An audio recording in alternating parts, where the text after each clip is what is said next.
খেজুরের রস হলো একটি প্রাকৃতিক ও সুস্বাদু পানীয় যা খেজুর গাছ থেকে সংগ্রহ করা হয়।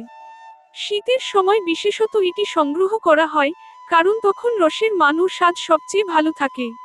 এটি সাধারণত ভোরের দিকে গাছ থেকে সংগ্রহ করা হয়, কারণ তখন রস তাজা থাকে। খেজুরের রসের গুণাবলী। ১. পুষ্টিগুণ।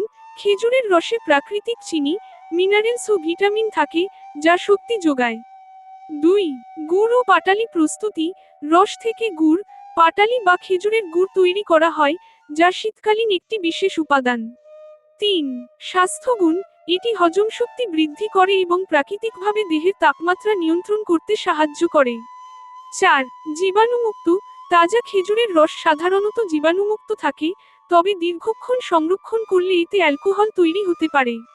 খেজুরের রস দিয়ে বিভিন্ন ধরনের খাবার তৈরি করা হয়, যেমন পায়েস, পিঠা এবং অন্যান্য মিষ্টান্ন। এটি বাংলাদেশের গ্রামীণ সংস্কৃতির একটি অবিচ্ছেদ্য অংশ এবং শীতকালের একটি বিশেষ আকর্ষণ।